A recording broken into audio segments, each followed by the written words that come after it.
Pues esto es, muchas gracias por su asistencia y dentro de este ciclo de las literaturas eslavas, pues toca hoy la segunda conferencia dedicada a la literatura polaca. La primera la dio el profesor Marcin Kołakowski, que fue profesor de esta casa de Varsovia, aprovechando una estancia de Erasmus Cairo. Y él se dedicó a lo que él mejor conoce y es especialista, que es la literatura polaca de ahora, desde los años 90, a finales del siglo XX y todo el siglo XXI, lo que llevamos, ¿no? Y luego vendrá la profesora Sarayer Calvo Amelia de Madrid, que creo, aunque no lo sé exactamente, que también se dedicará a literatura polaca de la segunda mitad del siglo XX. Y yo lo que quería, pues, es dar una visión panorámica, que no sé si lo voy a conseguir, pero bueno, cuando se me acabe el tiempo, pues ahí quedará. Quería hacer pues lo que hizo, creo yo que magníficamente, nuestra querida y admirada colega eh, María Pilar Peña, con la literatura checa, dar una visión panorámica. Bueno, pues el gran poeta, premio Nobel de literatura, Mieczysław Miłosz, 1980, en su historia de la literatura polaca, porque luego él fue también durante largos años profesor de literatura polaca y eslavas en la Universidad Norteamericana de Berkeley, es la introducción a su historia de la literatura polaca que escribió para sus alumnos norteamericanos. Señala algunas características, algunas constantes de lo que ha sido la literatura polaca desde sus orígenes hasta hoy. Una de esas características es que es una literatura en la que predomina claramente la poesía y el teatro frente a la narrativa. Yo les digo a mis alumnos, no se preocupen, que en la literatura polaca también hay novelas, muchas y muy buenas, porque a todos nos gusta leer novelas. Pero ciertamente es la poesía la que tiene el predominio y el teatro, también muchas veces en verso. Y había traído unos libros para quien quiera conocer un poquito la historia de la poesía polaca, pues se puede hacer, seguir en español, ¿verdad? Con esta antología de la poesía polaca del profesor Teresa González, catedrático de Lengua y Literatura Polacas de la Universidad Complutense de Madrid, que abarca desde Edad Media hasta el modernismo. Y después, pues él ha sacado también en cátedra Letras Universales, poesía polaca del romanticismo, muy recientemente, en este mismo año 2024, poesía polaca del modernismo. Y después del modernismo, pues bueno, tenemos esta antología, todos estos libros están en la biblioteca, los de cátedra todavía están en librerías o se pueden pedir. Esta antología de la poesía polaca editada en La Habana en 1984, traducida en los poemas por un equipo internacional de polacos y polacas y cubanos y cubanas, que precisamente arranca desde el modernismo y llega hasta poetas nacidos en torno a los años 40, 45, 50. Y después, para poetas ya nacidos desde 1960 y 1980, esta antología de la poesía a contragolpe de Abel Murcia Soriano, Gerardo Beltrán y Xavier Farré. Pues estos libros para quien quiera investigar estos temas.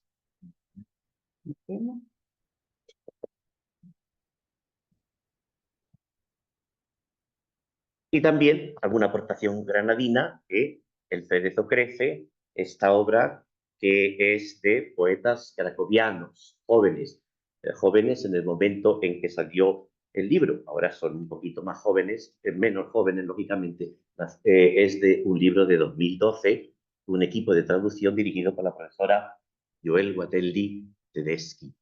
Pero bueno, falta aquí tu traducción de Adam Zagayevsky, ¿no? Pero, La belleza. no, pero ahora estamos hablando de... hablando de... Gracias, pero... ¿No? Que está muy bien, una cosa muy recomendable. Bueno, en cualquier caso, pues como dice Miłosz, es la poesía polaca realmente, bueno, el escritor venezolano,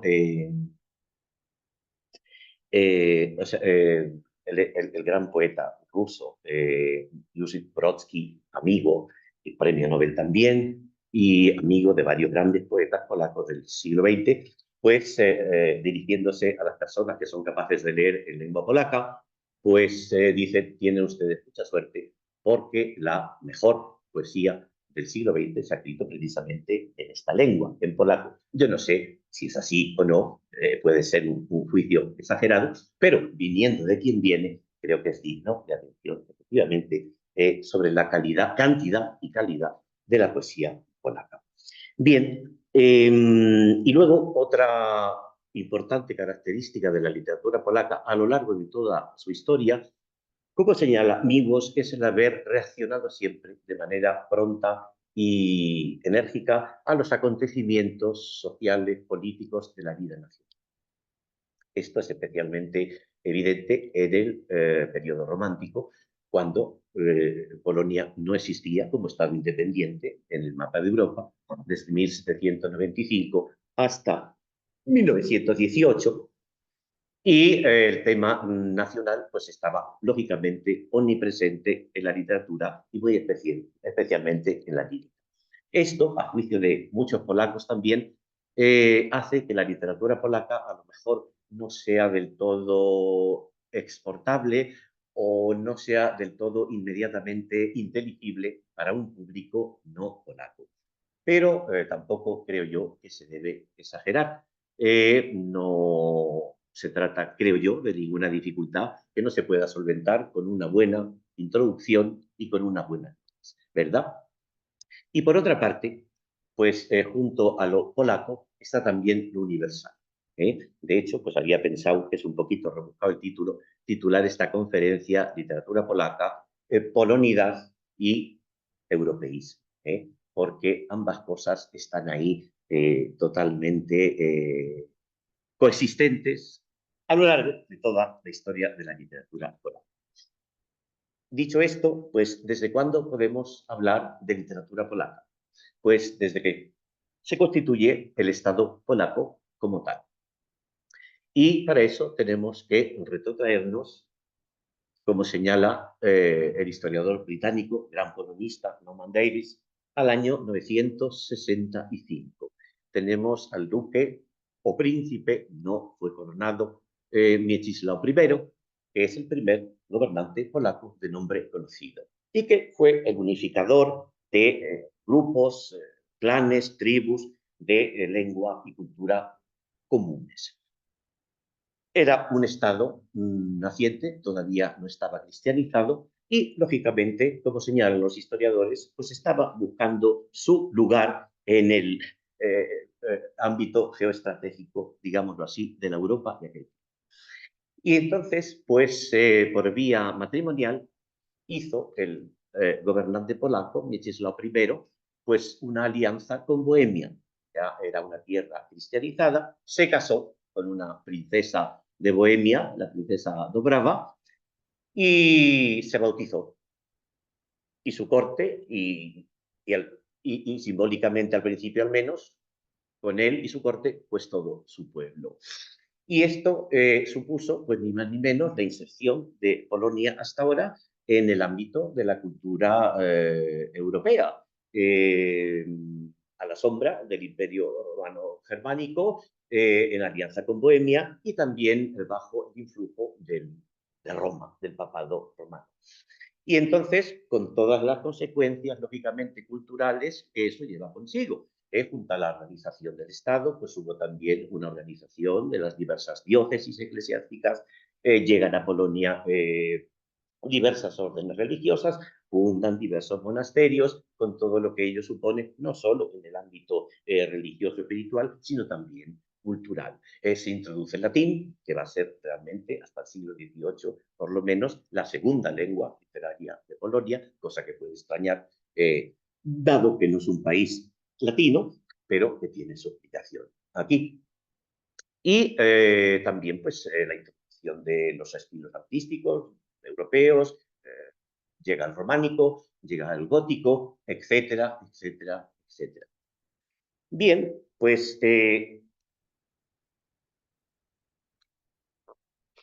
entramos ya en la periodización de la literatura polaca. Aquí les he puesto los periodos, los nombres de los periodos, que nos resultan en general bastante familiares, aunque algunas veces no. Una vez di yo una pequeña conferencia aquí en Traductores en un aula hace ya muchos años y estaban ahí sentados al fondo unos chicos que parecían muy jóvenes y lo eran. Digo, no son universitarios, efectivamente, eran de instituto. Me gustó muchísimo contar con ese público, entre otras personas, y al final me hicieron una pregunta. Y dije, a la vista de lo que ha dicho, yo veo que la literatura polaca es como la española. Digo, pues lo ha visto usted muy bien. Se refería a que esta periodización le resultaba familiar, según lo que él estaba estudiando, ¿verdad? Los nombres de los periodos, salvo un par de diferencias que luego explicaremos. Bien, pues la literatura polaca medieval, pues tenemos que la primera lengua literaria es el latín, no es el polaco. Entre los siglos X y XIV, pues se marca un primer periodo y luego ya otro periodo, siglo XV, al final del cual, sobre todo, pues se ven ya los primeros influjos de la cultura renacentista que llega también a Polonia. Dentro de la poesía en latín, pues tenemos un himno que se llama Gaude Mater Polonia, cuya primera estrofa se canta, porque se puso música también, en las ocasiones solemnes, por ejemplo, en las inauguraciones de los cursos académicos, ¿verdad? Cuando va el rector, etc. Este himno, que no creo que haya polaco que no lo conozca, pues se debe a la autoría, tanto su letra como música, de Vicente de Kielcha, y fue escrito con motivo de la canonización de San Estanislao, que fue canonizado en el año 1253. Luego, como ven ahí ustedes, pues tenemos la prosa en latín. No tenemos en la Edad Media polaca poesía épica, sí la tendremos luego más adelante en el barroco. No tenemos un poema de Miocid, no tenemos una canción de Roldán, etc. Pero, a falta de eso, sí tenemos crónicas históricas en lengua latina. Y la más importante de ellas es la que se debe a un autor anónimo, pero del que se sabe algo, Gallus Anonymous. Es anónimo, pero se sabe o se piensa con buena fundamentación que se trata de un monje de procedencia francesa que habría llegado a Polonia a través de Hungría. Y esto porque en su crónica polaca pues habla mucho y con conocimiento de causa de ese país, lo que supone una estancia prolongada en el mismo. Bueno, esta crónica polaca se divide en tres libros y cuenta la historia de Polonia desde los tiempos legendarios, ¿verdad? Y se trata de esas res gestas, gestai, es decir, las hazañas de los príncipes y de los reyes de Polonia. Es una obra histórica, pero muy curiosa y que por lo menos en algunas de sus partes se puede leer casi como una novela, sobre todo cuando se cuenta leyendas y el origen legendario de la primera dinastía de monarcas polacos o de gobernantes, como este Mieczysław I, que se pierde realmente en la noche de los tiempos. Bien, y luego ya los primeros documentos en lengua polaca, pues tenemos un himno que se llama Bogorodzica. Bogorodzica parece ser un calco del griego Theotokos, que es la Madre de Dios. Es un himno a la Madre de Dios. El texto original, porque luego a lo largo de los siglos se le van añadiendo otras estrofas, consta de dos que terminan con una especie de estribillo en griego, Kyrie eleison, ten piedad, y formulan literariamente un motivo que también se da en la iconografía. Primero en el mundo bizantino, el mundo ortodoxo, y luego también en Occidente, que es el motivo de la deesis, es decir, la representación de Cristo en medio, a su derecha, la Virgen María, en una actitud orante, inclinada en un nivel más bajo, a su izquierda, en las mismas circunstancias, San Juan Bautista, como intercesores, ¿verdad? a este himno latino religioso se le puso música también y se sabe por las crónicas históricas que se cantaba en las ceremonias de coronación de los reyes de Polonia. ¿Mm? Bien, pues luego ya el siglo XV es transición al Renacimiento, tenemos nuevas crónicas históricas. Les he puesto en negrita, no sé si lo he dicho, aquellos autores de los que se puede leer algo en español. Algo en español. Y en el siglo XV tenemos diversos poemas ya en polaco, Lamentos de la Madre de Dios al pie de la cruz, que se relaciona con la tradición también del Stabat Mater, ¿verdad? La escena de María ante la cruz en que está crucificado su hijo. Se piensa que podría ser un resto de una obra teatral, de una mystery play, ¿no? De que yo sepa, esa hipótesis no está plenamente confirmada. Si así fuera, estaríamos ante el primer testimonio del teatro polaco. Y si no, pues lo que tenemos realmente es un poema, es un monólogo de la Madre de Dios, en el que figuran muchos elementos que se han identificado procedentes de los evangelios apócrifos, ¿verdad? Y luego, pues tenemos esta conversación del maestro Policarpo con la muerte, que no es una obra a caballo entre la literatura religiosa y la literatura profana. No es una obra plenamente original porque es versión al polaco, en verso, de una obra preexistente en prosa en latín. Los que han estudiado tanto el original como la versión polaca afirman que la versión polaca sobrepujaría al original latino.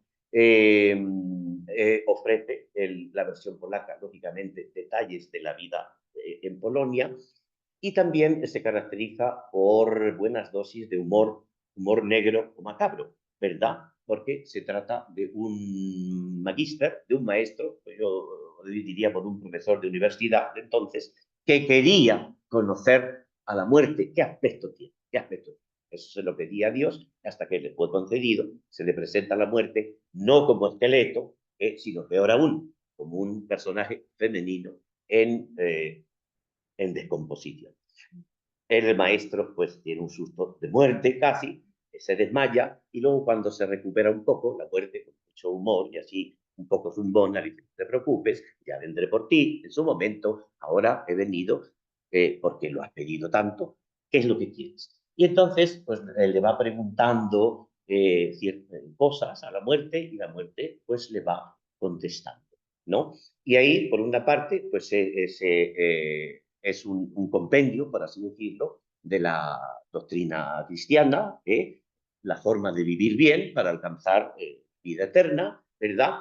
Y luego, pues es una sátira de diversos estamentos, ¿verdad? Sociales, por ejemplo, los clérigos que no cumplen bien con su misión, pues son objeto de pullas por parte de la muerte, los taberneros que dan cerveza adulterada, pues conviene, etcétera, etcétera. Es una obra realmente curiosa. El profesor Presa González, yo creo que ha acertado plenamente al refundir, bueno, son casi 500 versos en el original polaco. El profesor Presa nos da aquí una versión en romance, un romance, ¿verdad? Mucho más breve, es decir, refunde un poco, coge, pero que conserva, yo creo, ese perfume del original. ¿Mm?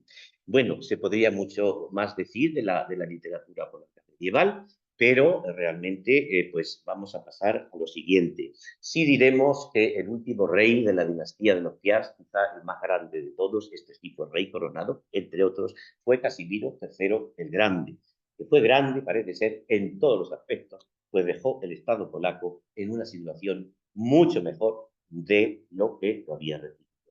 A nosotros nos interesa y vamos a destacar que fue el fundador de la futura Universidad de Cracovia, la Academia Cracovska, que se funda en 1364 y es la segunda universidad por antigüedad de esta parte de la Europa Central Oriental, después de la Carolina de Praga, que es de 1348.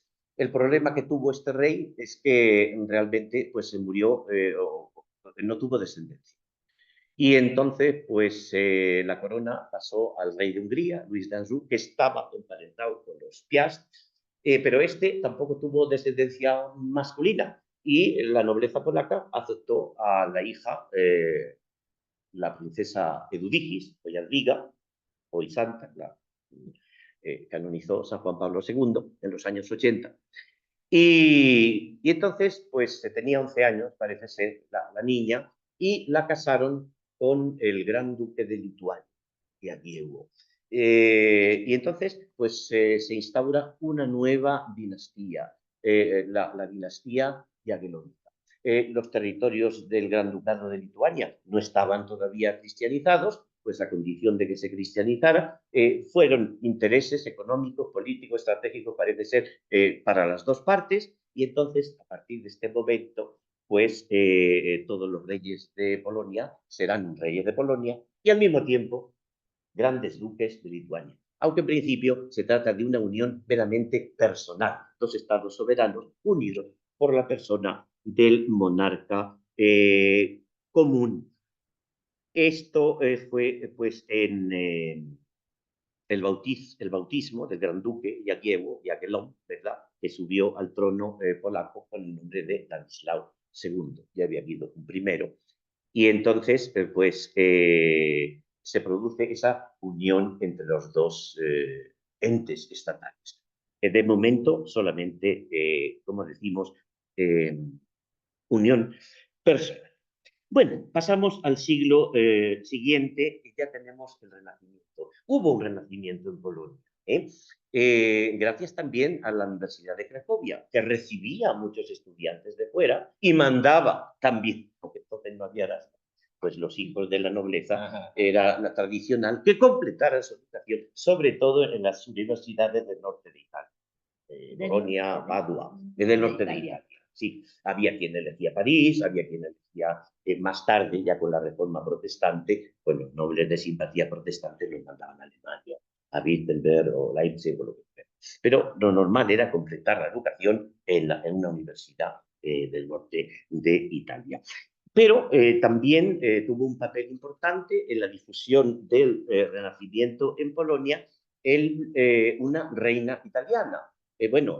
Era hija del gran del duque de Milán, de la familia Sforza, de los milaneses, la reina Bona, y que se casó con uno de los Jagiellones, Segismundo I el Viejo. Y ella, claro, pues trajo consigo, con su séquito, pues desde sacerdotes a cocineros, jardineros, etc.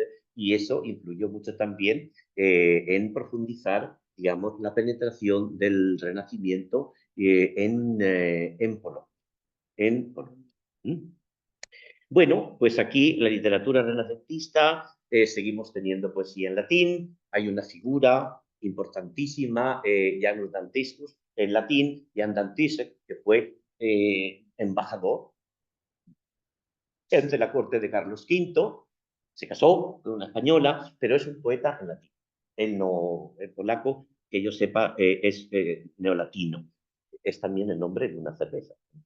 Así que es interesante también. Bueno, pues tenemos una obra importante de Bernard de Lublin que tiene la vida de Esopo el Frigio con sus fábulas. Entonces es la vida del fabulista griego con sus fábulas vertidas al polaco.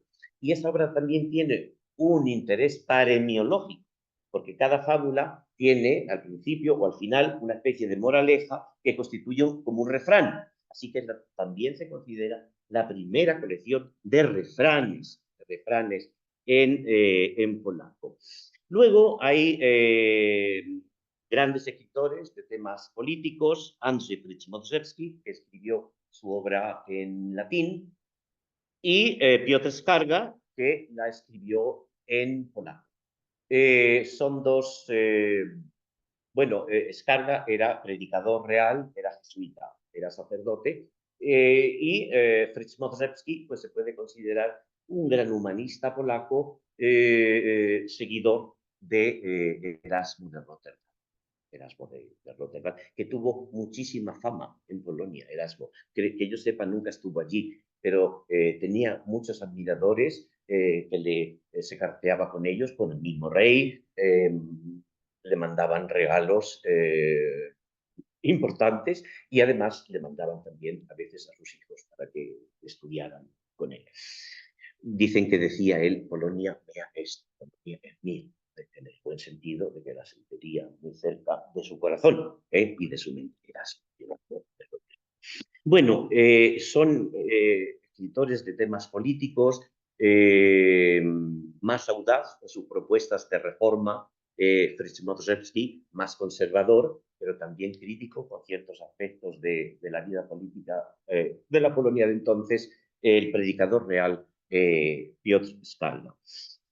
Y luego, pues tenemos grandes prosistas como Mikołaj Rey, es también poeta, y algunos poemas están aquí en la antología del profesor Presa.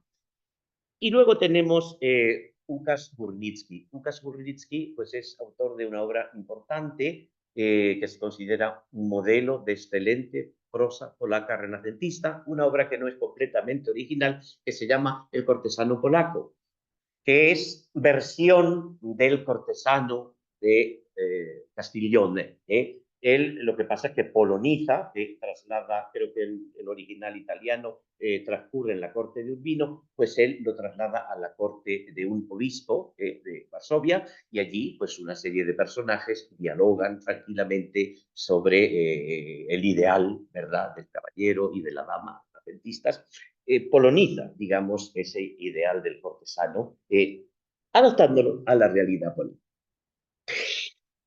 Y luego, pues tenemos grandes poetas. Szymonowicz, que es autor de églogas o de bucólicas, muy interesante, no está traducido. Y el gran poeta renacentista por excelencia es Jan Kochanowski. Jan Kochanowski, que tiene una vida muy interesante, completó sus estudios después de estudiar en Cracovia, en Padua, también viajó a París, donde parece que conoció a Ronsard y la escuela de la Pléiade, viajó por Europa y luego a la vuelta en su país natal, pues entró al servicio de la corte, hasta que en un cierto momento pues él prefirió apartarse de la vida mundana, por así decirlo, hasta cierto punto, porque siguió, lógicamente, relacionado con la corte real, y se retiró a una posesión, a una finca que tenía que se llama Charnolas, que está al sureste de Polonia, cerca de Lublin. Charnolas significa el bosque negro, bosque negro. ¿Y qué pasó? A convertirse en símbolo de la poesía, como el Parnaso polaco. El Parnaso y la musa es de la mitología clásica, pero para todos los poetas polacos que han venido después, Charnolas simboliza también el don de la poesía. Es el Parnaso, digamos, local, nacional. De Kochanowski, pues tenemos un drama importante, una tragedia humanista basada en un episodio de la Guerra de Troya. Tenemos algunos poemas narrativos, como Susana, de tema bíblico, pero quizá lo más importante de él son 3 grandes colecciones de poemas. Sus bagatelas o epigramas, no es fácil y no había tradición de traducir el título ese. Fraschi, pues es un poema breve, sentencioso, ingenioso, pueden ser epigramas, pero por sorpresa propuso en su historia de literaturas eslavas bagatelas, y así creo yo que se debe quedar. Vamos. Y que son unas 300 composiciones poéticas divididas en 3 libros. Los cantos, que son 50, distribuidos en 2 libros, 25 y 25, y la que se considera unánimemente su obra maestra, que son los trenos. Hasta hace poco solo teníamos algunos poemas de Kochanowski traducido por el profesor Presa, pero también traducido por él salió este mismo año Los trenos, los 19 trenos completos, con magnífica introducción al Renacimiento polaco, a la obra de Kochanowski y a los trenos. Los trenos, pues es una colección, lógicamente, de poemas elegíacos escritos con motivo de la muerte de su hija, Úrsula, que murió sin cumplir los 3 años de edad. Es una obra realmente, una obra maestra de Kochanowski, de la poesía polaca, y dicen también de la poesía europea, renacentista en general.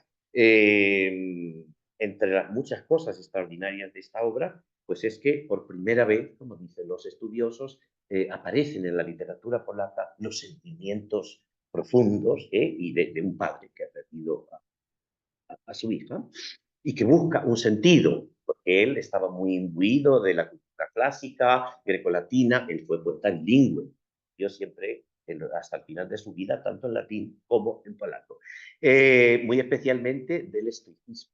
Pero ya ante esa pérdida, el estoicismo, la filosofía estoica no le da la respuesta que él quiere. Y es donde pues él se acerca más a la religión, que le da el consuelo. Y junto a esto, pues también es extraordinaria esta obra, entre otras cosas, porque se trata de no una elegía, sino de todo un conjunto de elegías dedicadas no a un rey, no a un grande de este mundo, sino a una criatura, una niña pequeña, que para sus padres pues lo era todo, qué duda cabe, pero para el mundo pues no tenía mayor significación.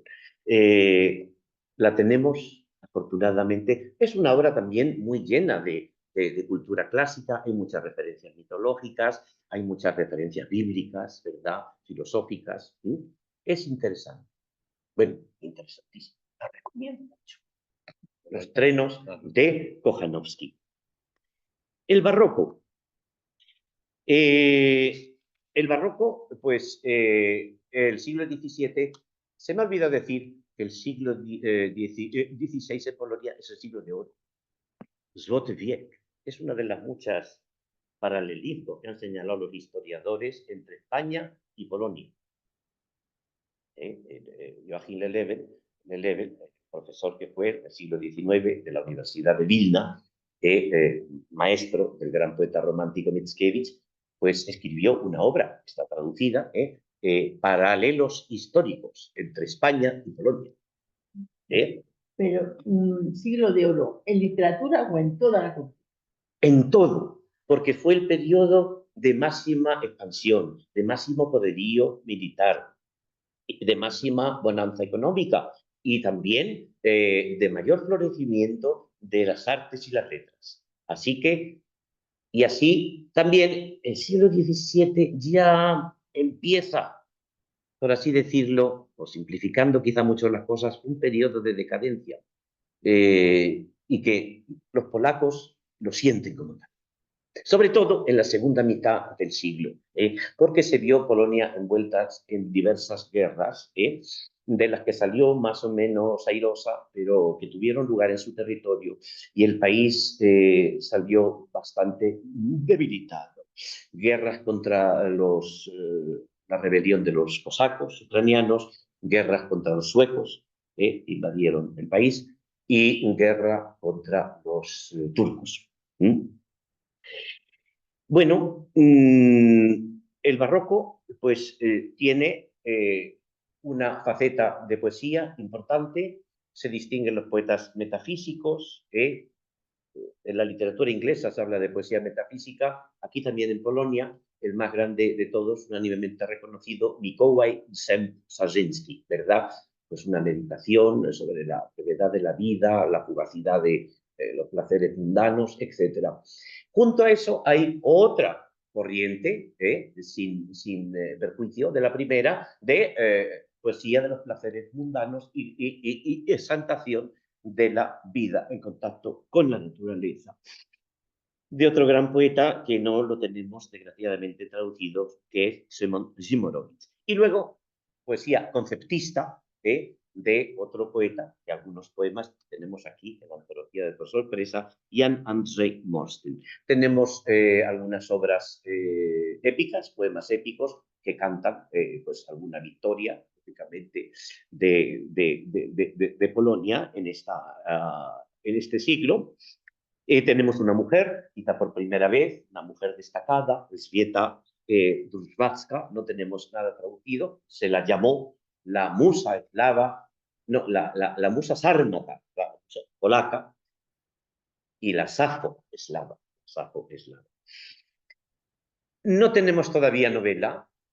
La prosa del barroco polaco pues tiene diarios, tiene memorias, tiene epistolarios, tiene libros de viajes y la más conocida obra de este género, concretamente memorialístico, son las memorias de Jan Chrysostom Pasek. Este señor no era escritor profesional, fue un militar toda su vida que participó en muchas guerras, en muchas batallas, y que luego ya se retira, se casa con una viuda rica y se retira a sus posesiones del campo. Estas memorias pues tienen dos partes claramente diferenciadas, los recuerdos de su vida militar y ya cuando está retirado pues nos cuenta la vida que lleva allí en el campo.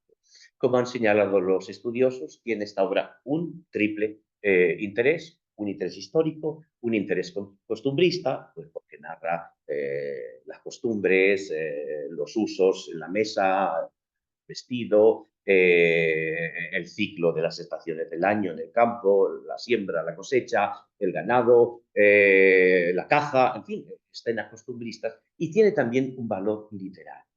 Realmente el hombre no era demasiado instruido, es un estilo que se acerca mucho a la oralidad, una composición quizá descuidada, repeticiones, pero eso le da pues una espontaneidad y un encanto, por así decirlo, importante. Y es paradójico, pero tratándose de una obra que no es de un escritor profesional, ha influido mucho en la literatura polaca posterior, en los grandes poetas románticos, en los grandes novelistas, cultivadores de novela histórica del realismo polaco, e incluso en autores del siglo XX. Tanto es así que Mickiewicz, el gran poeta romántico, estaba en el exilio en París, en las conferencias que dictó sobre literaturas eslavas en francés. En el Colegio de Francia dice Pasek fue nuestro Walter Scott. Para nosotros, para la tradición nacional, este ha sido el fundador de la novela histórica, aunque no era novelista y aunque no es propiamente una novela. Pero muchos pasajes se pueden realmente leer como novela, porque es un estilo muy vivo y cosas muy curiosas. Él va por años.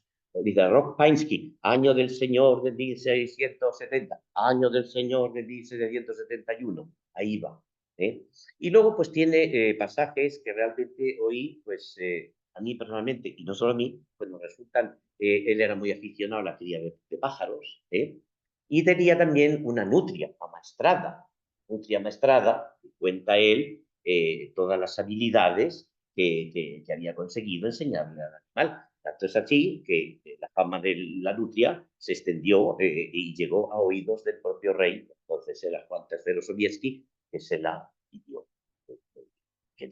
Y el hombre, aunque le costó mucho desprenderse de ella, pues si se la pedía al rey, pues se la tuvo que regalar. El rey quiso pagársela, aceptó, quiso darle regalos, caballos de pura sangre, aceptó. Los nobles polacos, los hidalgos, muy así, muy orgullosos, pero ¿cómo lo voy a cobrar yo al rey? Nada. Pero dice así, dice, me costó separarme del animal como si me arrancaran una parte de mí, sí, como la uña de la carne, muy expresivo. Utiliza muchos macarronismos, no hay párrafo casi que no meta alguna palabra o alguna frase en latín. El estilo este macarrónico es también, en fin, no la tenemos traducida, pero pues ahí queda dicho. Precisamente este rey que se encaprichó de la nutria, pues fue el rey, digamos, el último rey, gran rey de Polonia, Juan III Sobieski, que en 1683 pues, salvó a la capital de Viena del cerco turco, ¿verdad? Al mando de las tropas coaligadas, polaco-lituanas y de imperiales, ¿verdad?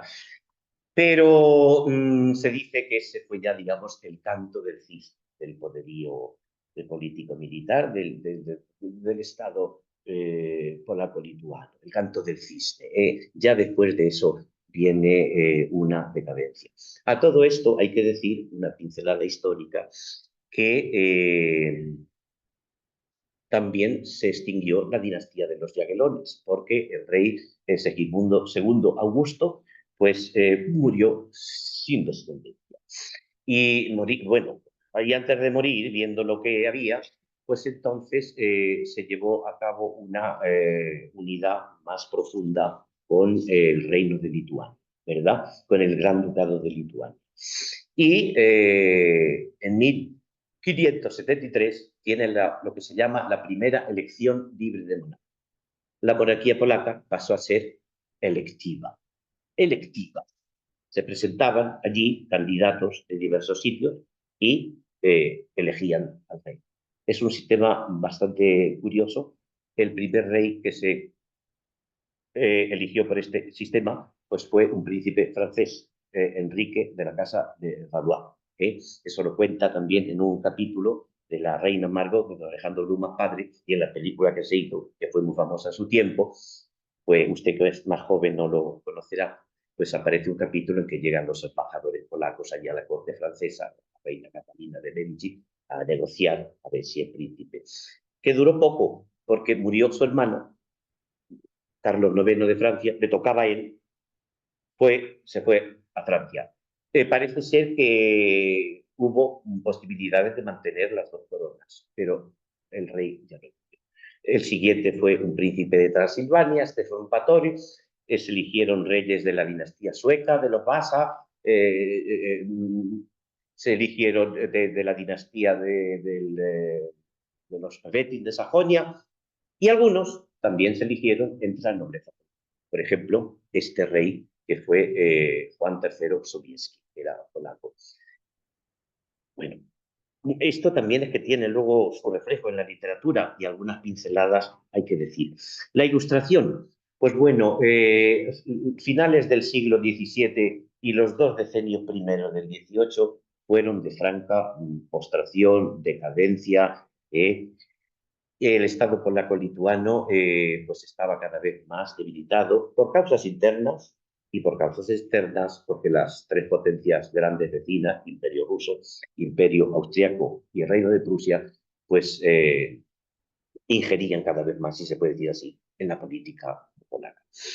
Pero ya a partir del tercer y cuarto decenio hay un resurgimiento, ¿verdad? Hay un grupo de hombres ilustrados que se empiezan a ver algunos brotes verdes en todos los aspectos, sobre todo y en primer lugar en el aspecto cultural, con nuevas instituciones educativas, programas de reforma de la educación, publicaciones periódicas, fundación de bibliotecas públicas, de la primera biblioteca en Varsovia, etc.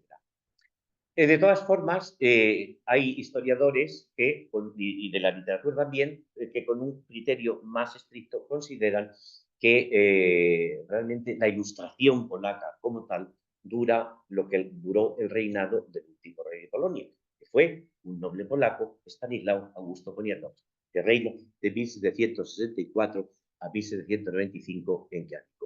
No venía este rey muy bien recomendado, porque se sabía, pues un poquito de historia de Alcoba, que había sido amante de la emperatriz Catalina de Rusia y que ella lo había puesto en el trono.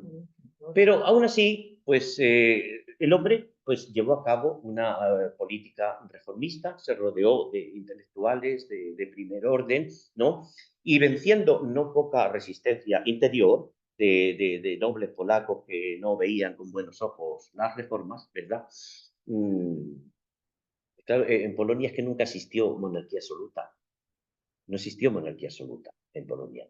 El rey reinaba, pero no gobernaba, ¿verdad? La nobleza fue a lo largo de la historia adquiriendo cada vez más privilegios y los ejercía en la Cámara de Representantes, ¿verdad? Se hablaba de los tres estados parlamentantes, tres estados, el rey, la Cámara Alta, el Senado, y la Cámara Baja, a la que mandaban representantes los llamados parlamentitos, los seimiki, que eran asambleas políticas de cada circunscripción, ¿verdad? Entonces el rey estaba bastante limitado. Hubo intentos por parte de algunos monarcas de fortalecer el poder real y de fortalecer el centralismo, pero no llegaron a buen porque la nobleza polaca era bastante celosa de sus privilegios. Todo esto es historia, pero hay que decir algo para explicar el desastre que está por producirse. Y es que, pues, en 1772 se lleva a cabo el primer reparto de Polonia. El Imperio ruso, el Imperio austriaco y el Reino de Prusia se quedan con una parte de Polonia, de su territorio y de sus correspondientes habitantes.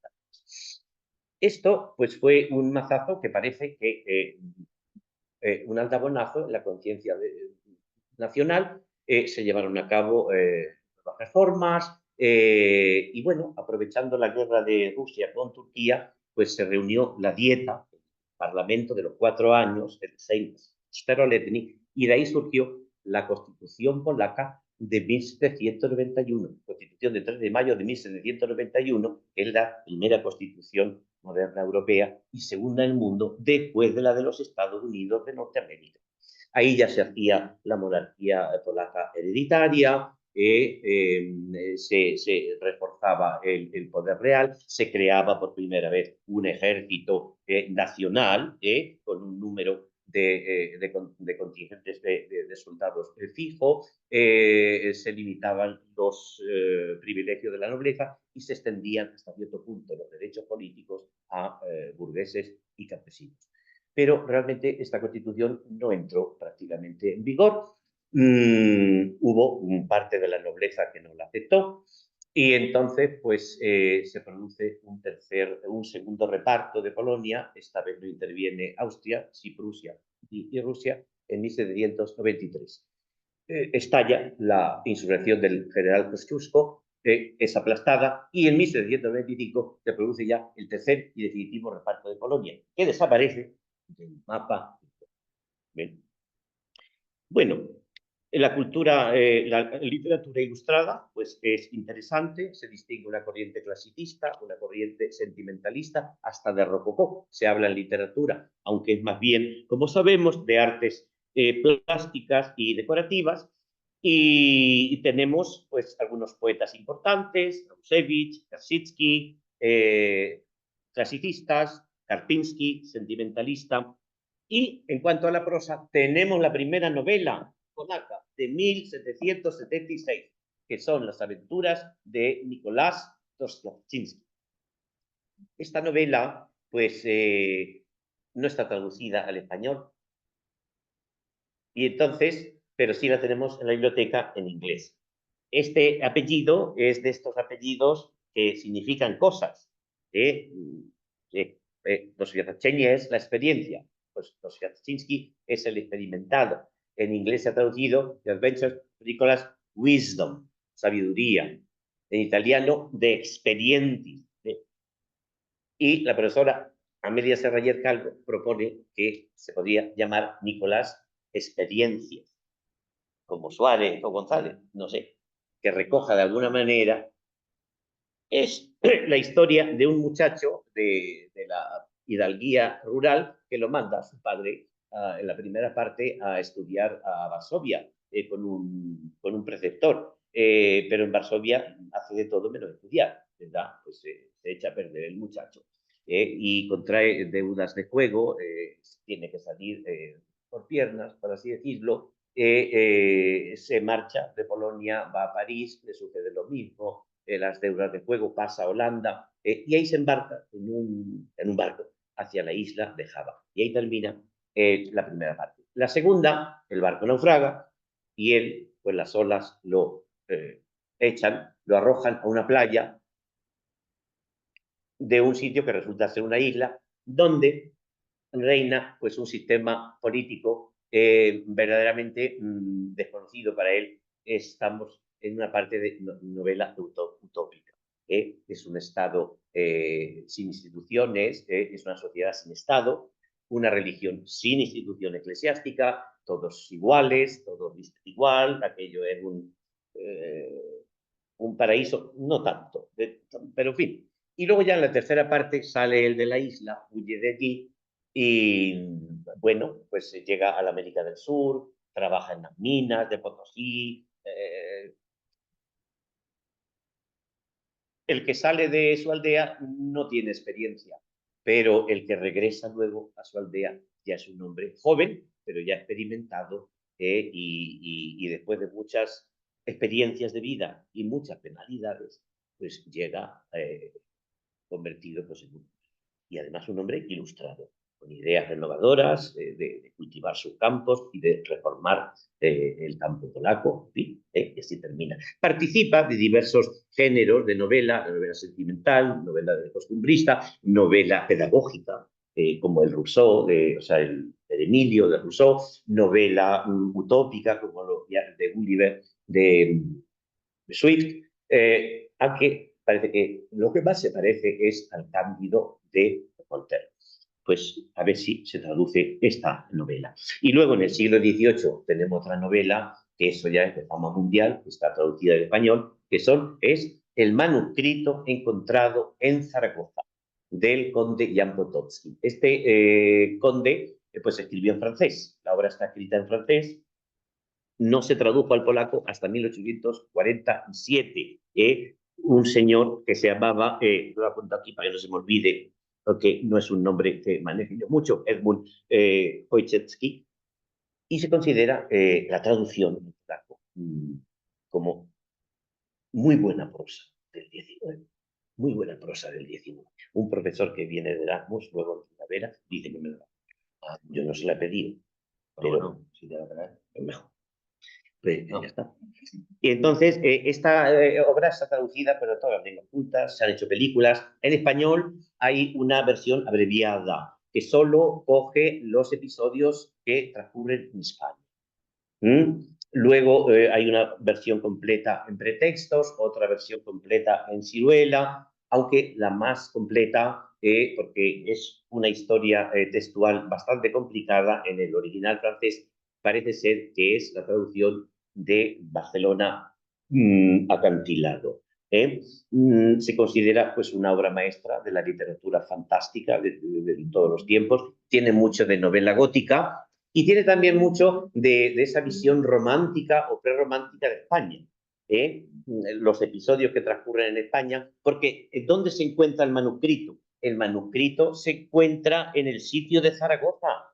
El sitio de Zaragoza, durante la Guerra de la Independencia, como con Napoleón vinieron pues un contingente grande de polacos, la batalla de Somosierra, pues lo tienen los polacos como uno de sus grandes hechos de armas históricos, ¿verdad?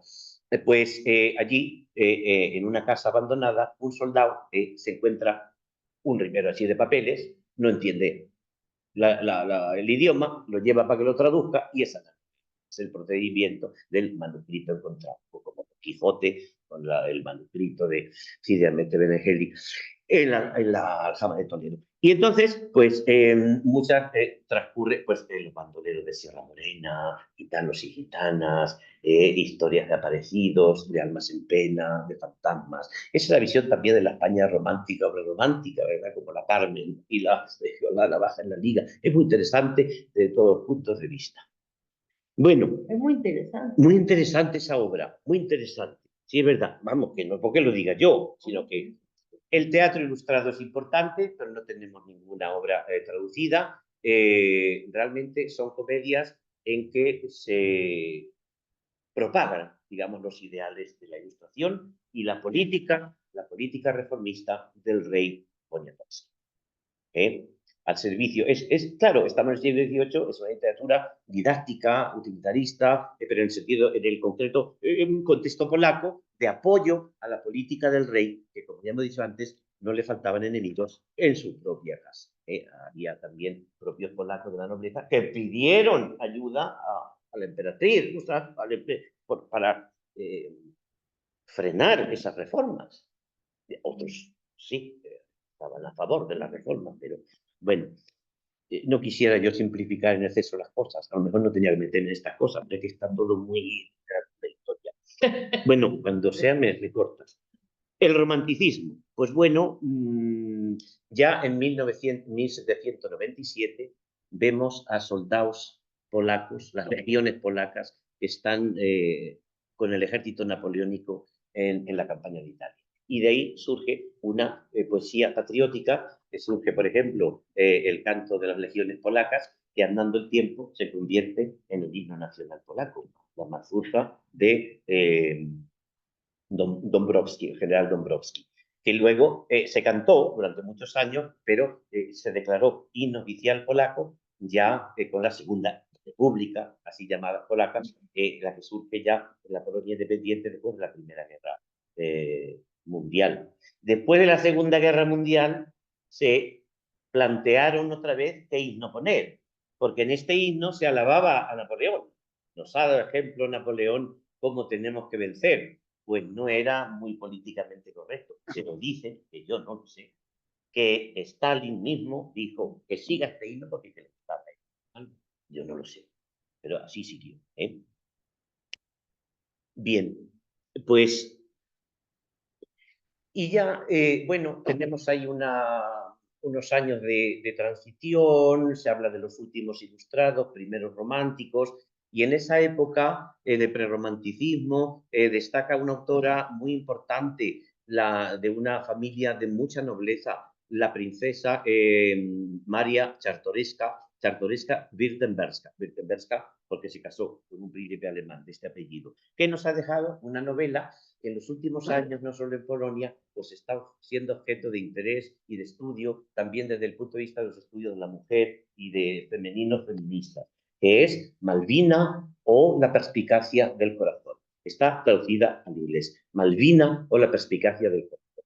Sobre esta novela, pues yo le recomiendo mucho un artículo que publicó la que fue profesora, Mariola Pietra, en el número 2.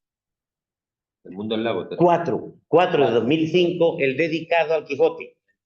Sí. Recepción e influencia del Quijote en la literatura eslava. Y entonces, las mujeres Quijote en la literatura polaca. Y compara ahí dos novelas, una inglesa de Charlotte Lenos, La mujer Quijote, que está traducida al español, y Malvina o la perspicacia del corazón. La de la inglesa es quijotesca, pues desde su mismo título.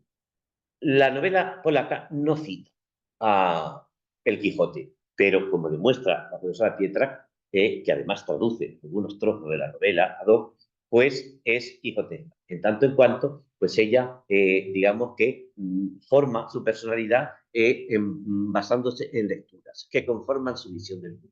Lecturas de historias de caballerías y romances, y entonces pues la nobleza, la elevación de sentimientos, la sinceridad, etcétera. Y eso le hace que luego, cuando ya sale, digamos, a la vida adulta, pues su visión del mundo está desenfocada porque se la dictan las lecturas como Don Quijote, y la realidad es otra. ¿Sí? Entonces, es un artículo muy interesante. Bien, pero, ¿y el romanticismo polaco? Pues el romanticismo se dan dos fechas de su inicio. Una fecha puramente literaria, que es el año 1822, en que Mickiewicz publica sus baladas y romances. Ese libro sería en Vilna, la capital lituana, que entonces era parte de la antigua Polonia. Bueno, el Gran Ducado de Lituania y de el Estado polaco-lituano. Pero hay una fecha también histórica, y es 1830. En 1830, la noche del 28 al 29 de noviembre de 1830, estalla en Varsovia la insurrección independentista en la Escuela de Cadetes, que dura hasta la primavera del año siguiente, 1831, en que se atacan con las tropas rusas. Pues bien, a raíz de ese acontecimiento, de su fracaso, del derramamiento de sangre, del masazo que supuso, se produce también una gran emigración, wielka emigracja, la gran emigración de intelectuales, artistas que se marchan de Polonia y se establecen sobre todo en París, que va a ser la capital polaca de la cultura polaca en el exilio. En París vamos a encontrar a Mickiewicz, vamos a encontrar a Slovatsky, vamos a encontrar a Krasinsky, a Chopin, por supuesto, ya más allá de la literatura, a Norvid, a distintos personajes de la nobleza, militares, etcétera, que fundan instituciones, escuelas, bibliotecas, en la capital francesa, ¿verdad? Se puede hacer una ruta literaria en París. Yo no la he hecho porque no he estado, pero todavía espero poder hacerlo. Y entonces, pues, y claro, ese acontecimiento, ese mazazo, se puede decir, del fracaso de la insurrección, pues le da ya al romanticismo polaco una coloración muy especial, ¿verdad? En busca de un sentido a lo que ha ocurrido, ¿verdad? Se echan mano incluso, se llama el mesianismo romántico polaco, y se echan mano de imágenes religiosas, por ejemplo,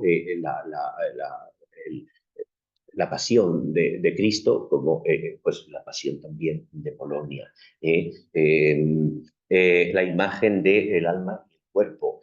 Polonia, el cuerpo del Estado polaco está en la tumba, pero el alma sigue viva. Llegará un momento en que llegue el día de la resurrección, en que resurja el Estado polaco, se una con su alma.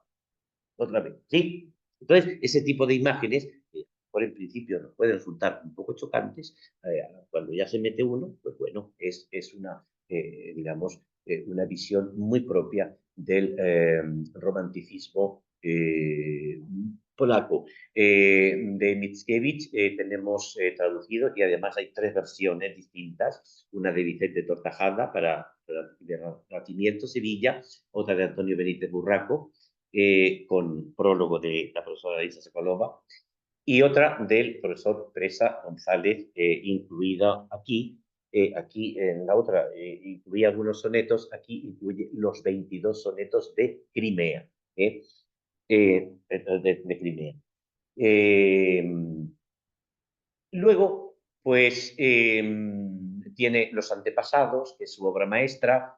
Es un drama poco representable porque es muy extenso y no llegó a terminar la primera parte. Es una work in progress. Primero escribió la segunda y la cuarta, y luego escribe la tercera y la más importante. Y en la escena segunda de la parte tercera, pues digamos que encontramos el texto que es la esencia de este mesianismo romántico polaco, que es la gran improvisación, el monólogo de Konrad, donde dice, entre otras cosas, se identifica ese héroe que da su vida, ha dado su vida, la va a dar por la nación, y dice, yo y la patria somos uno. Mi nombre es Millón, si por millones amo y sufro tormentos. Identificación. Es un héroe profético que llega incluso en ese monólogo a enfrentarse con Dios. Está a punto de blasfemar, pero se desmaya. Y luego viene un cura, amigo suyo, padre Piotr, y nota que allí hay olor a azufre. Le hace un exorcismo, porque ve que ha estado a punto sí, romántico. Y luego lo salva también, a última hora, la devoción que tiene a la Virgen María. Porque había estado en un grupo de la Virgen María, un grupo de soldados y tal, que estaban ya un poco bebidos, están casi pues, diciendo cosas inconvenientes, casi blasfemando, y él dice, de esto no se habla. Y defiende a María, Virgen. Es una obra pues, muy interesante. También tiene el Antadeus, Señor Tadeo, que es una novela en verso, en que realmente pues, se ven ahí 2 familias enfrentadas por unas ruinas de un castillo, un odio atávico entre 2 familias, los Sopliza, los Poresco, pero ante el enemigo común ruso se unen. Y además se unen también porque Tadeus, que es de los Sopliza, se enamora de Zosia, que es de los Poresco, y como en Romeo y Julieta, pero aquí con Happy Ending termina la cosa bonita, la cosa acaba bien. De Słowaczki, pues es un grandísimo poeta también, un grandísimo dramaturgo y además con una conexión con España, porque él aprendió español porque quería leer El Quijote, pero gracias a eso también pudo leer a Calderón de la Barca. Y tradujo de Calderón de la Barca El Príncipe Constante, que en la tradición polaca y de Príncipe Constante, Calderona Słowackiego, de Calderón y de Słowaczki.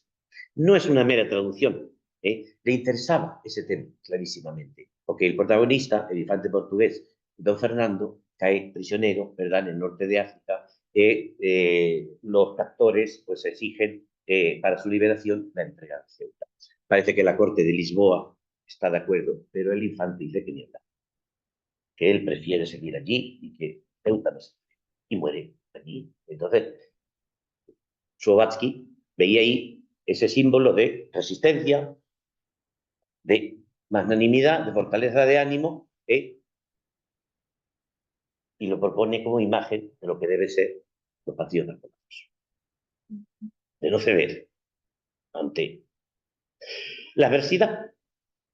Y luego, pues tenemos a Zygmunt Krasinski, que es también muy importante, es una versión también, pero mucho más conservadora, porque él era un aristócrata de alta cuna, y su padre era del ejército del zar, entonces no quería saber nada de revoluciones ni de, ¿no? Le dio mucho disgusto a su padre, y su padre a él, pero bueno, le salió el hijo un poquito revolucionario, pero más conservador que Mickiewicz y Słowaczki. Y tiene una gran obra que está traducida también, no la he traído, que es La no Divina Comedia.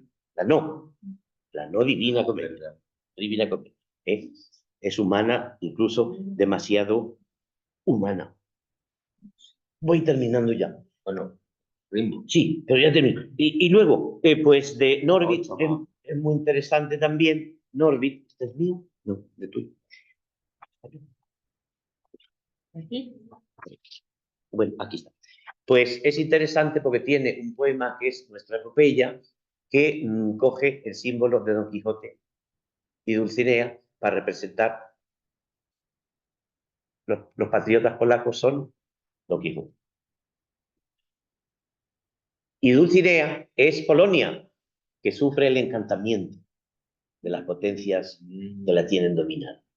Entonces van a ver si la desencantan, ¿verdad? Eso es. Bueno, ya en 1863 se produce otra gran insurrección, en este caso la insurrección de enero, porque fue en el mes de enero, y ya esa fecha se considera el fin del romanticismo polaco. También ya la situación de Europa era distinta, la filosofía era distinta, y empezamos con esta etapa que es el positivismo. En Polonia se habla de realismo, de novela realista, pero el título, digamos, el nombre de la época es positivismo, que viene de la filosofía, del curso de filosofía positiva de Comte y todo eso. La preocupación patriótica no decrece, pero se encauza de otra manera. Basta ya de revoluciones armadas, no hay posibilidad por ese camino, es un baño de sangre, vamos a dedicarnos a trabajar por el mejoramiento del país, la educación, las condiciones de vida de las clases desfavorecidas, con dos principios fundamentales: trabajo orgánico de todos los sectores de la sociedad, pero para eso hay que empezar lo que se dice trabajo desde las bases, ¿no? Praca organiczna y praca u podstaw, desde de las clases más favorecidas, para integrar a todos los sectores en un proyecto nacional, ¿sí? El romanticismo es época de poesía. El positivismo, hay poesía, como estos autores que digo aquí, pero sobre todo es el cultivo de la prosa novelística, de relato breve y periodística, porque se consideraba que había el medio para influir en la sociedad, por ese carácter utilitarista. Es muy importante en la figura de los judíos, que por primera vez, ya en Mickiewicz habían aparecido, pero aparecen en las novelas de estos autores.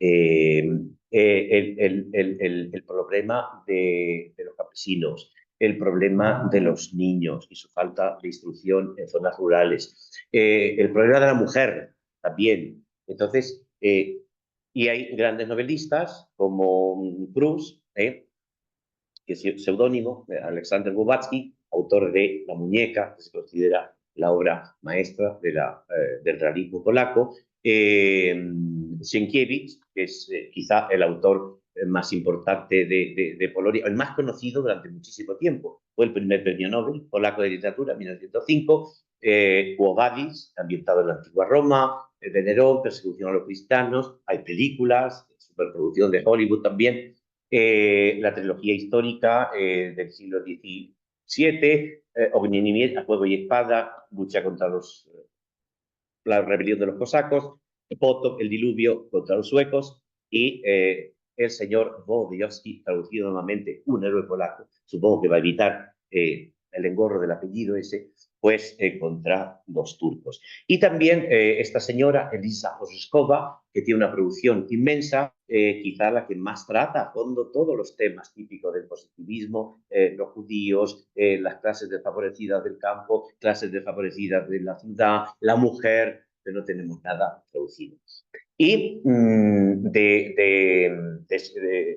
pero tenemos algunas novelas, como ya he dicho, de Proust, La muñeca y Faraón, que es una novela histórica, y novelas y cuentos de Sienkiewicz, que son muy interesantes.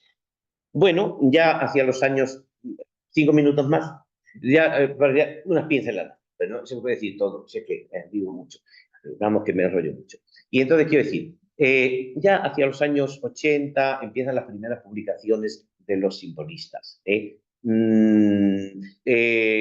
Bueno, es la época del parnasianismo, simbolismo en Francia, del simbolismo ruso, etcétera. Pero el nombre de la época se llama la joven Polonia, Młoda Polska, la joven Polonia. Esto le estallaba un poquito a esta luz, porque de positivismo, de romanticismo y realismo, y luego el modernismo. Pero aquí también se habla de modernismo, pero el rótulo de la época es la joven Polonia. Hay joven Italia, joven Alemania, joven Bélgica, joven Escandinavia, joven Suecia, no sé, en algunos casos sí exactamente lo mismo, pero que la denominación no es única, ¿sí? Y, pues la joven Polonia. Y bueno, pues hay aquí una serie de poetas importantes, quizá el más grande de todos es Lesmian, que empieza escribiendo en ruso, porque era bilingüe, y están en sus obras completas sus composiciones en ruso, que se las enseña a Natalia, claro, dice esto, que me suena como Bloch, por ejemplo. Pero luego ya se pasa al polaco y ahí ya todo. Y luego dos novelistas importantes, Żeromski, que tenemos traducido dos obras, Viento del Mar y La Primavera Polaca, y Raymond, que es el segundo premio Nobel polaco de los años 20. Y él pues tiene una obra maestra que es Los campesinos, dividida en 4 partes, primavera, verano, otoño, invierno, pues un novelón enorme. Y luego tiene otra novela que se llama La tierra de la gran promesa, realmente en polaco es La tierra prometida, que está ambientada en la ciudad y en el mundo industrial textil de la ciudad de Łódź, que se llamó La Manchester polaca. Y ahí ya fue una novela donde se dan conflictos de clase entre capitalistas y obreros, y también teñidos de conflicto étnico, porque los capitalistas son los judíos y los alemanes, los obreros son más bien los polacos. Mucha gente va allí a la ciudad y lo que encuentran no es tierra prometida. Algunos sí, pero otros lo que encuentran es pues, una degradación física y moral. Es un mundo duro, de la selva. Están traducidas las dos. Están traducidas las dos. Pues bueno, luego vienen los 20 años de entreguerras, los años de las vanguardias. ¿Por qué 20 años de entreguerras? Así se llama. El Buyestoleche, la veintena. Bien Cebollene, entreguerras. Porque más o menos de 1918 hasta 19, hasta 1939, ¿verdad? Pues quedan ahí 20 años en la República, Segunda República de Polonia. La primera república se llama también república, pero eran monarquía, pero era el Estado, o sea, pues es pospolita. que es un calco de Rasputin. Y entonces, pues, bueno, ahí es la época de las vanguardias, es la época de grandes autores, tanto de prosa como de poesía, diversos grupos vanguardistas. Es importante la vanguardia de Lublin, porque de ahí viene este poeta, Józef Wodowski, que luego se exilió en España. Llegó a España después de combatir contra el ejército alemán, llegó por distintas peripecias a España, quería pasar por lo visto al Reino Unido, pero aquí se quedó y aquí murió, en Madrid, en 1988. No volvió más a Polonia. No volvió más a Polonia. Es gran poeta interesante, un gran traductor al polaco de poesía rusa, ucraniana, bielorrusa y española. Y hace poco, antes de la pandemia, se hizo este congreso en Madrid y se ha editado este libro. Y aquí podemos leer trozos, tanto de su poesía como de sus novelas. Los temas españoles de Andalucía y de toda parte, elegía Federico García Lorca, no sé, muchísimos temas españoles aparecen en su obra. Quiero citarlo. ¿Y qué escribía en polaco? Él escribió siempre en polaco. El español llegó a saberlo. Algún artículo escribió en español, pero él seguía escribiendo en polaco. Bueno, pues luego viene el año 1919, pues, y Polonia pues, sufre otro reparto entre el Tercer Reich alemán y la Unión Soviética. Y entonces, pues claro, en la época de la guerra, pues también hay una literatura de combate, combativa, muy interesante. Y luego, pues después de la guerra, ya dentro de Polonia, de la órbita de los países detrás del telón de acero, digamos, pues se da el fenómeno de la literatura polaca en el exilio. Algunos autores habían salido durante la guerra y ya no volvieron, otros estaban o volvieron y luego se fueron, como el caso de Miłosz, que era un hombre al principio del régimen y a principios de los años 50 fue agregado cultural en la Embajada de la República Popular de Polonia en París, pero luego se exilia en París y a finales de la década de los 50 se marcha a Estados Unidos y allí pues, hace carrera como profesor en Berkeley. Otros habían salido de Polonia casualmente, como Gombrowicz, que se embarcó en agosto de 1939 en un transatlántico, que hacía su viaje inaugural a Buenos Aires. Pues es agosto del 39, el 1 se produce la invasión alemana, la guerra ya recogió, y ya se quedó en Buenos Aires hasta principios de los años 60, que volvió a Europa, pero ya no. El fenómeno de la literatura polaca del siglo XX en el exilio merece un capítulo aparte. Se fundó en el año 1947 el Instituto de Literatura en París, dirigido por un señor que se llamaba Jerzy Giedroyc. Se fundó una revista, Cultura, que duró hasta el año 2000, con más de 600 números, y una editorial. Y ahí, pues en esa revista, en esa editorial, pues publicaba gente que estaba fuera. Gombrowicz desde Argentina, Miłosz desde los Estados Unidos, otros estaban en París, otros estaban en el Reino Unido, otros en Italia, etc. Es un fenómeno muy importante de la literatura. Eso cuesta un poco entenderlo. Los alumnos, yo les explico, digo, es como la literatura del exilio después de la Guerra Civil Española. Pero claro, pero el escritor español se va a Hispanoamérica y a México o a Argentina, donde sea, y tiene un público ya allí enorme. El polaco es que no se lee más que en Polonia, al principio. Pero había grupos de emigrados importantes en países europeos, sobre todo en Francia, también en Londres, que residió el gobierno polaco en el exilio hasta los años 80, en Italia y en América, pues sobre todo Estados Unidos, y también Canadá, Toronto y también grupos importantes, México, Brasil, sobre todo, América y también Argentina. Y entonces, pero estaban bien organizados y como había ocurrido un poco en el siglo XIX, después de la insurrección de 1730, pues estos escritores polacos podían seguir efectivamente escribiendo en su propia lengua. Y yo creo que con esto, y luego pues ya la literatura después de la Segunda Guerra Mundial, pues bueno, pues hay distintos géneros, hay el tema de la guerra va a estar presente mucho después de acabar la guerra, Segunda Guerra Mundial. Hay autores muy importantes que tratan del tema de, bueno, la insurrección del gueto de Varsovia de 1943, la insurrección de Varsovia de agosto de 44, el tema de los campos de concentración y el holocausto, el tema del Gulag también, porque alguno, como Herling Grudzinski, pues le tocó la otra parte del campo soviético. Y bueno, y luego pues hay novelistas y poetas de fama mundial, Premio Nobel Czesław de 1980, Premio Nobel Wisława Szymborska de 1996, Stanisław Lem, gran autor de ciencia ficción, Solaris, también de la película de Tarkovsky,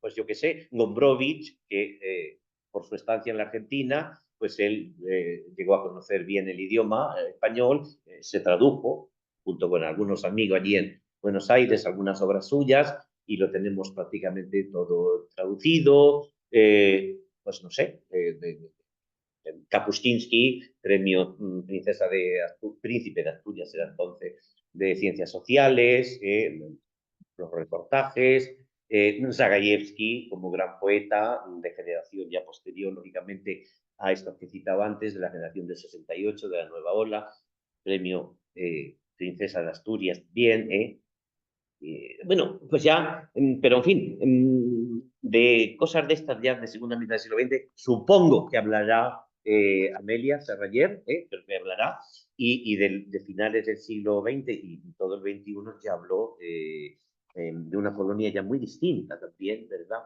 En muchos aspectos, Marcin Kołakowski.